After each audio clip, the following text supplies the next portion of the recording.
Welcome back, everyone. We're diving deep today into the melody of leadership. Oh, this is a good one. It is. It's written by Dr. S.M.A. Moyne, and it's so creative, blending leadership lessons with a love story. Love story, huh? Set where? A Bangladesh boot camp, believe it or not. Wow. Okay, I'm intrigued. Right. You can find it on Amazon if you want to check it I out. might just do that. So we're focusing on Chapter 4 today, all about leaders as storytellers. Yeah, this is a big one. Everyone talks about storytelling, but this chapter really gets into the nitty-gritty. It does. And he uses Aristotle and neuroscience, like hardcore evidence. Okay, color me impressed. So the chapter follows Kevin. He's a lead trainer at the boot camp, and he's mentoring Caroline, this ambitious MBA grad. Okay. Kevin's explaining, vision is great, but you got to communicate it, make it stick. Right, like how do you get people on board? Exactly. And that's where storytelling comes in. The book even brings up Aristotle's ethos, logos, pathos. Oh, classic. But come on, is that still relevant? Super relevant. Ethos, building credibility, right? Logos, the logic, the facts, and pathos, hitting those emotions. Ah, I see. And the book argues a good story mixes all three. It even references, have you heard of Lead with a Story by Paul Smith? Rings a bell? It says, great leaders, they use stories to inspire. It's not just information. It's about connection, shared vision. So less spreadsheets, more campfire tales. Pretty much. There's this great anecdote about construction workers, right? One guy's just laying bricks, another sees a wall. Okay, I'm seeing where this is going. But the third one, he sees himself building a cathedral. Same task, totally different story, different motivation. Whoa, yeah. Think about the best leaders you've encountered. Was it just orders, or was it a story that pulled you in? Totally.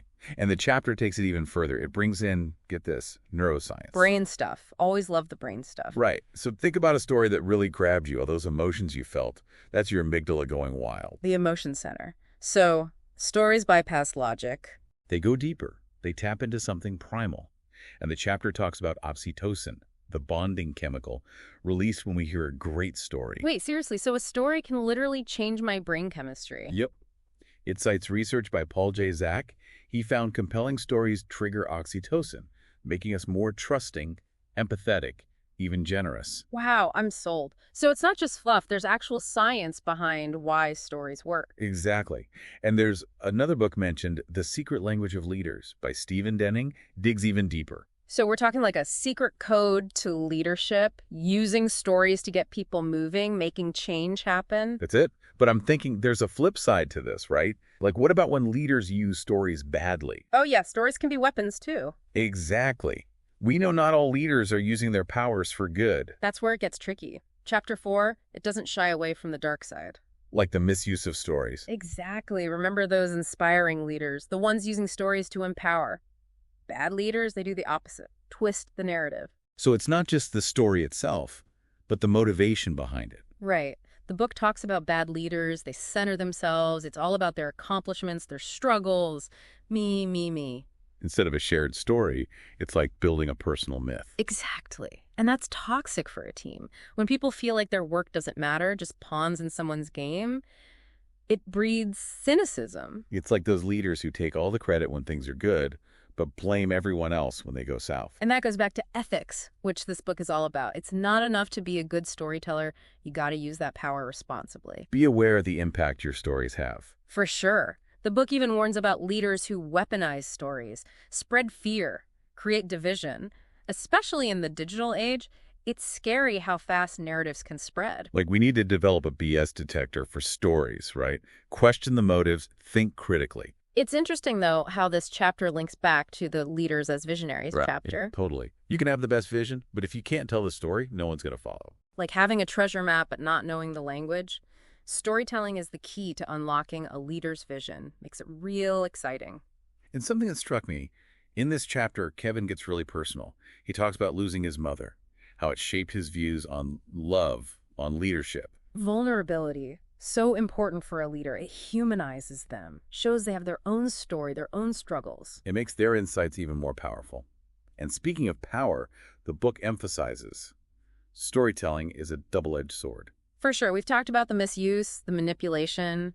The book cautions against leaders who weave tales of fear, using stories to grab power instead of helping people. It makes you think about all the narratives we encounter, not just from leaders. The media, politicians, everyone's fitting a story. Are they trying to inspire us or just playing on our fears for their own gain? That's a huge question. Media literacy in the digital age. We're drowning in stories. We have to figure out what's real, what's manipulation, what's actually dangerous. That BS detector again, right? Question everything. Think critically about the message. Exactly. Whose story is this? What are they trying to do? Does it line up with my values? And we're not just passive listeners. We can create our own stories. Absolutely. The book encourages us to think about the stories we tell ourselves, the ones we share. Are they honest? Empowering? Are they making the world better? It's like a call to action, to be more aware of the stories we're consuming and to demand more from our leaders. And to remember, we all have a part to play in shaping the narrative. It's like this chapter is saying we're all storytellers in a way, whether leading a team, a family, or just trying to be better people, our stories matter. But what happens next in the melody of leadership?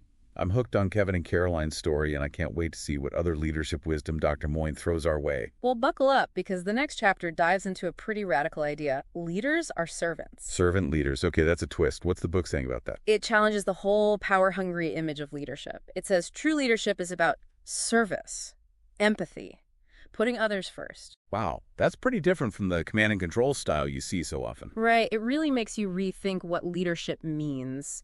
And of course, it plays out in Kevin and Caroline's story, too. I'm curious to see how that unfolds. It's cool how each chapter builds on the last one, intertwining those leadership lessons with the love story. And it's not just theoretical, right? We can take these ideas and actually apply them in our own lives, whether we're leading a team, a family, just trying to be better people. Absolutely. Before we wrap up, though, I wanted to circle back to those bad leader stories. What are some red flags our listeners should watch out for? Remember the contrast. Good leaders tell stories about purpose, about people. Bad leaders, it's all about them. Their stories are often shallow. They brag about achievements, but they don't give credit where it's due. Or they blame others when things go wrong. It's like they're trying to create a personal mythology, not a shared narrative. Exactly. And that creates a toxic environment. People feel used, unappreciated. It breeds distrust. So it's not just the story itself, it's the intention behind it. Right. A good leader uses stories to empower, to inspire, to bring people together. A bad leader uses them to manipulate, to control, to hold on to power. There's a line that stuck with me, Kevin says, good leaders always make their people heroes and heroines, but bad leaders are always the central characters of their drama. That's so true. It shows the difference in mindset, serving others versus serving yourself. It's a good reminder to pay attention not just to what leaders say, but how they say it.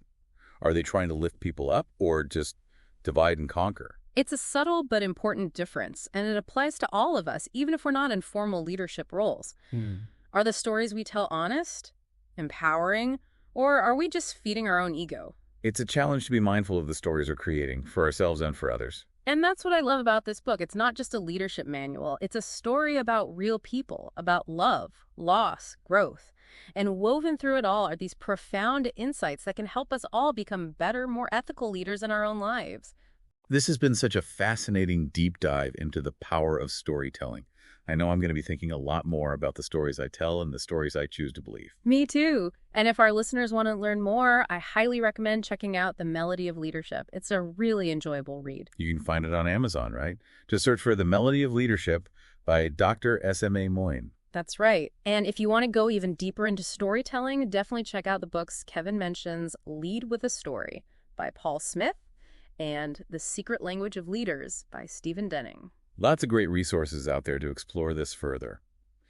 Well, this has been another great deep dive. Thanks for joining us. It's been a pleasure. And remember, everyone has a story to tell. What will yours be?